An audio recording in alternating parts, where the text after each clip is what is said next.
0h42 sur Europe 1. Vous êtes sur votre libre antenne. Nous accueillons maintenant Marie au 39 21. Bonsoir Marie. Bonsoir, Lucie. Bonsoir, comment allez-vous Marie? Moi, ça va. On fait aller, comment dire. On fait aller. Comment dirais-je, depuis un an et demi, j'ai eu une AVC et ma jambe me tracasse. Mais le reste, ça va bien, Bon, comment dire. vous avez eu un petit J'ai AVC? le courage, vous savez. Oui, À l'âge que j'ai beaucoup de courage pour tout ça. Florian m'a dit que vous étiez une femme très courageuse et très énergique. Je suis très courageuse et très énergique, ça c'est vrai. Bon, Je l'ai été toujours depuis l'âge que je me connais que je suis une grande personne, comme on dit. vous avez Si été... vous voudrez vous parler de mon fils aîné, D'accord, je vous écoute. je veux vous dire, on a travaillé fort, j'ai été très aimée d'abord pour moi-même, j'ai été très aimée de mes parents, de mon mari, je ne peux pas comprendre. Je n'arrive même pas à comprendre pourquoi mon fils ne m'aime pas. Il ne vous Depuis aime, 40 ans. il ne vous aime pas? Je suis sûre qu'il n'aime pas parce qu'il fait tout, contre mon caractère, ma façon d'être. Je suis une femme très, très vaillante. Oui. Je suis une femme très courageuse, très sérieuse. Toute ma vie, j'ai travaillé toute ma vie pour arriver où je suis. Comment dirais-je? Je suis chez moi. Et comment dire, je suis très bien. Je ne me sens pas malheureuse, mais je suis triste. Vous voyez là? Alors, vous êtes Je suis triste? triste pour ça. Parce que je veux vous raconter une petite histoire. Oui. C'était un enfant très intelligent. Il parle 5 langues avec la plus grande facilité.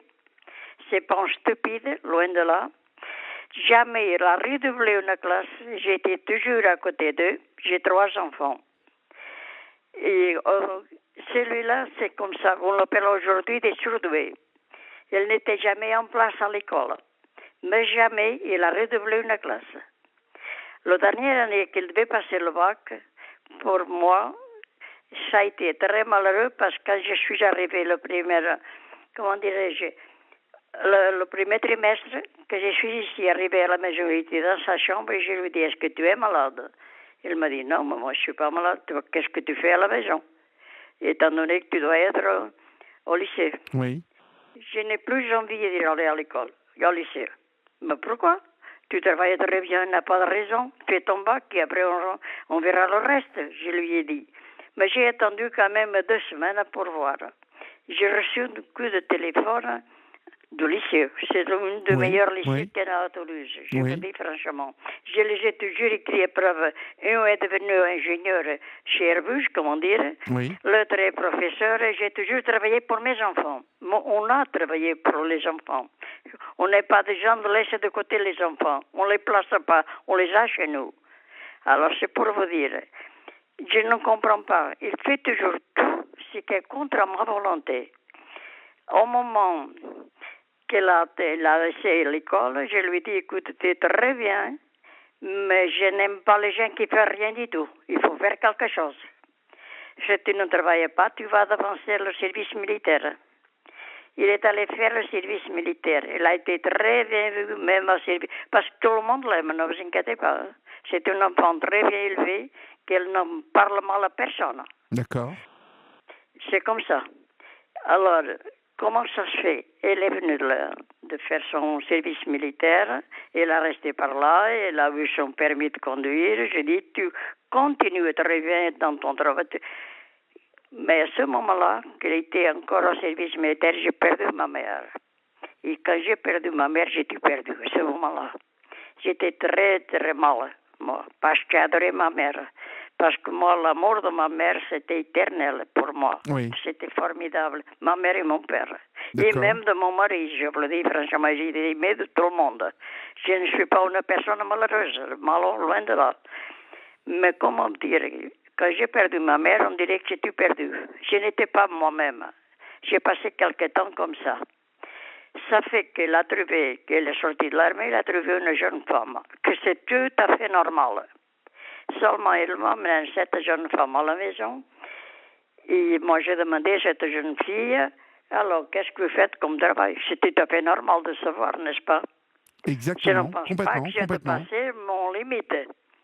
Elle m'a dit, je suis couturière. Ah, c'est très bien, si vous êtes couturière. Moi-même, je suis couturière de l'âge de 12 ans. Alors, je sais que je suis une couturière.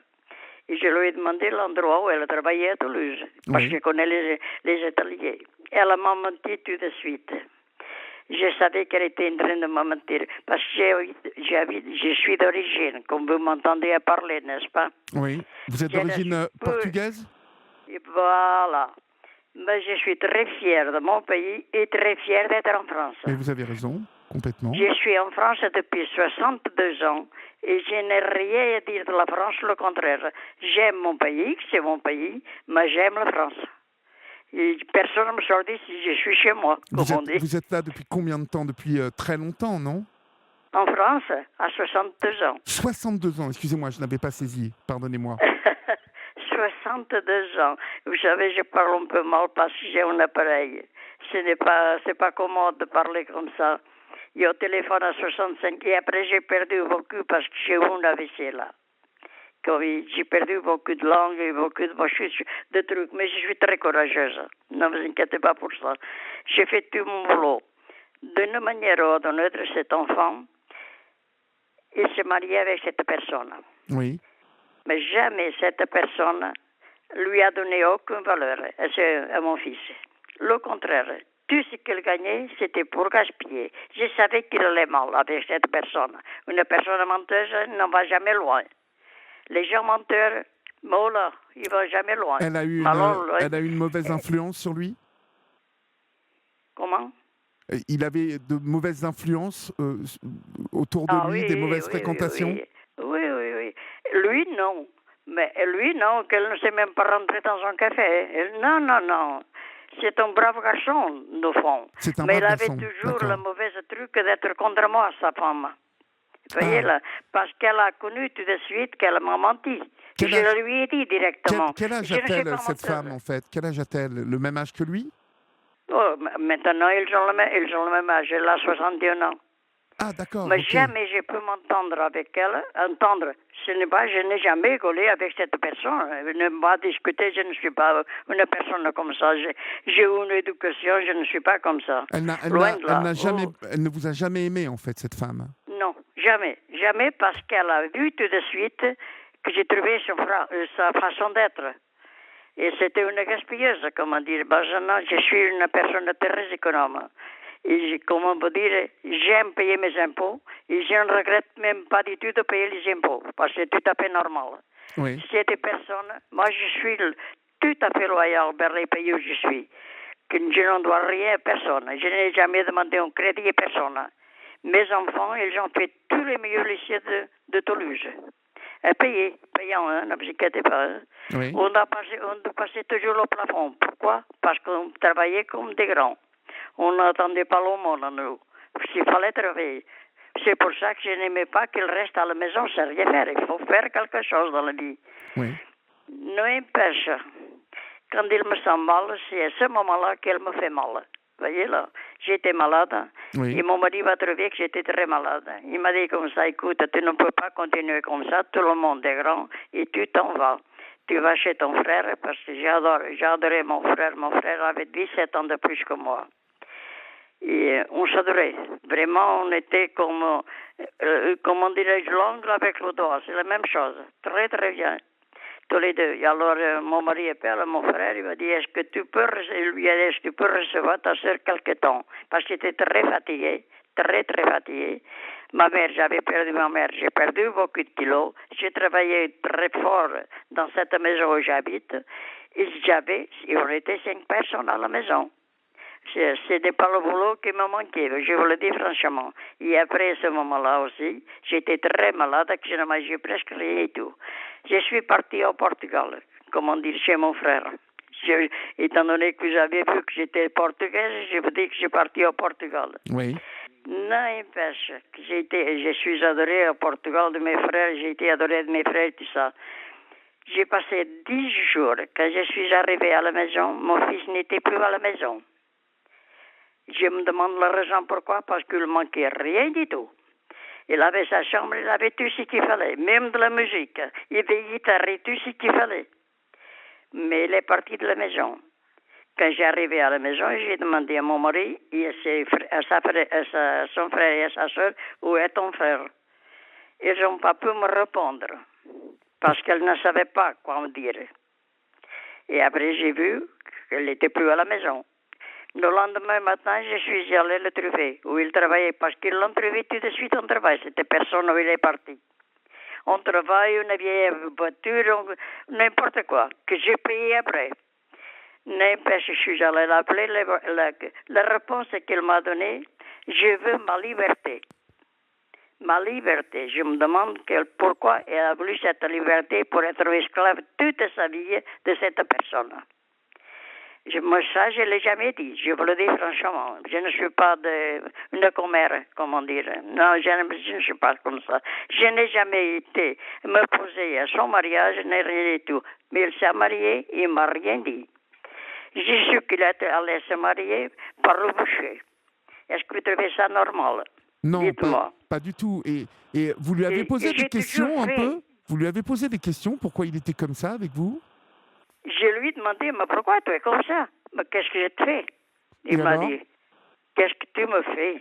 Pourquoi tu n'écoutes jamais les questions? Pourquoi tu n'écoutes jamais ce que c'est le bienfait pour toi? Si tu fais toujours à ta tête, mais non marche jamais.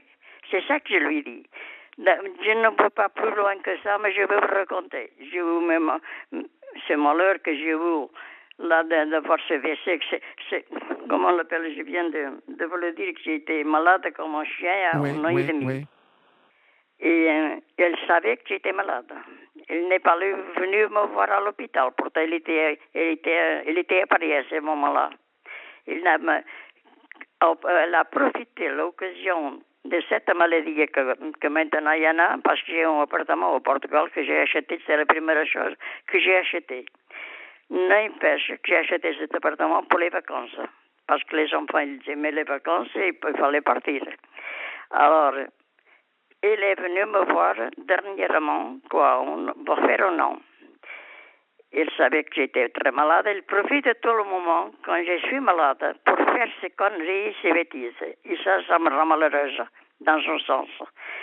Et qu'est-ce qu'il a fait? Il est venu prendre ma maison que j'ai au Portugal, que de temps à autre j'allais, parce que c'est ma maison, ce n'est pas la sienne. Il n'a pas encore hérité, je suis encore vivante, comme on dit. Je lui ai écrit une lettre où il ne m'a même pas répondu. Il a répondu à son frère que je n'étais pas content du tout qu'elle soit chez moi. Non, je ne suis pas content du tout parce qu'elle a pris ma place. Et c'est une chose que je déteste. Parce que c'est moi que je l'ai acheté, c'est moi que je l'ai payé. Un homme de 61 ans, il n'a pas besoin de voler sa mère. Bien sûr. Et c'est ça que je voudrais vous demander. Est-ce que j'ai raison? Parce que j'ai l'intention, si Dieu me donne un peu de santé, comme on dit, je marche, mais je marche très mal, mais je marche. Comme on peut dire, je suis très courageuse pour ça. Et vous voulez savoir quoi, en fait, Marie? Expliquez-moi. Vous voulez savoir si vous avez raison sur quoi? Est-ce que j'ai raison d'y aller chez moi et lui dire, tu quittes ma maison et tu me laisses tranquille? Écoutez, moi, je vais vous dire, si vous considérez que ce garçon ne vous respecte pas, ne vous respecte pas, ne vous rend rien, ne vous apporte aucune preuve d'amour, il n'est pas généreux avec vous, pourquoi, au final, vous n'arrêteriez pas de le loger comme ça? Il a qu'à se débrouiller si vous n'êtes rien pour lui. C'est ça que je pense. Son frère, comment vous dire, son frère est d'accord avec moi, mais on a pitié en même temps avec cette maladie qu'on a au Portugal, qu'on a ici, mais c'est pas de ma faute non plus, n'est-ce pas? Bien sûr, ça n'est pas de votre faute. Donc, ça n'est pas de votre faute. Donc, du coup, il faut vraiment que vous soyez ferme là-dessus. Hein. C'est ça qu'il a peur de moi, parce qu'elle profite tout le temps quand je suis malade. Parce qu'elle sait que je suis courageuse, je suis capable de le prendre par l'épaule et le mettre dehors. Vous savez, elle le sait très bien. Moi, je ne m'appelle pas comme son père. Son père était très bon pour lui. Pour tous les autres, il faut être honnête, on a trop travaillé pour eux, pour tous les trois. Mais oui, pour avoir ce qu'ils ont. Une qui est ingénieur, l'autre qui est professeur. Elle parle 5 langues. Elle a fait tout ce qu'elle a pu faire pour cette personne. C'est pour vous dire qu'on a tout donné pour nos enfants. Tout. On a travaillé tout le temps pour eux. Alors, vous êtes bien gentil, hein, quand même, hein, je trouve. Comment? Vous êtes bien gentil, je trouve. Vous êtes trop gentille. Vous êtes trop gentille. Vous vous êtes laissé avoir. C'est pas la première fois qu'on me le dit. Ben oui. Et même mon mari était trop gentil. Trop gentil. Parce qu'il trouvait dans notre maison quand il n'avait pas chez lui la banque. Voyez là. Est-ce que vous comprenez ce que je veux dire? Bien sûr, je comprends. Je ne suis pas malheureuse, je ne suis pas triste. Vous savez pourquoi je suis triste? C'est que j'ai perdu mon mari à 17 ans. Et c'est à partir de ce moment-là que je vous écoute, que j'écoute la radio à ce moment-là. Ah bon? Ça fait depuis ce moment-là que vous écoutez? C'est la votre radio, que vous êtes là depuis 17 ans que je l'écoute tous les soirs. D'accord. Et je vais vous dire la raison pourquoi je l'écoute. On va terminer là avec mon fils, c'est parce qu'à 61 ans, il est assez grand pour savoir ce qu'il fait. Mais j'ai commencé à écouter cette radio, je vais vous dire la raison. C'est le jour que j'ai enterré mon mari. Le jour d'enterrement de mon mari, je ne savais pas, je n'avais pas aucune envie, ni de pleurer, ni de dormir, ni de rien du tout. Je suis allé me coucher, j'ai allumé la radio. Et c'est cette radio que j'entends encore aujourd'hui, tous les jours. En tout cas, je vous ai donné mon avis, c'est la fin de l'émission, Marie, donc soyez ferme. Je sais que c'est la fin de l'émission, je regrette, mais je vous embrasse très fort. Je vous embrasse aussi très fort. Merci beaucoup pour toutes les émissions que vous faites. Je vous en prie, et puis courage à vous, soyez ferme dans votre décision, d'accord ? Vous voyez que je ne suis pas triste? Non. Non, je suis très courageuse à 85 très ans, bien. Vous savez. Je vous embrasse, et avec Marie. toute la maladie que j'ai eue, parfois, je veux vous dire une chose, parfois j'ai mal au cœur d'entendre des personnes qu'on dit on les a placées. C'est la fin de l'émission, Marie. Je vous embrasse bien fort, et puis soyez ferme dans votre décision.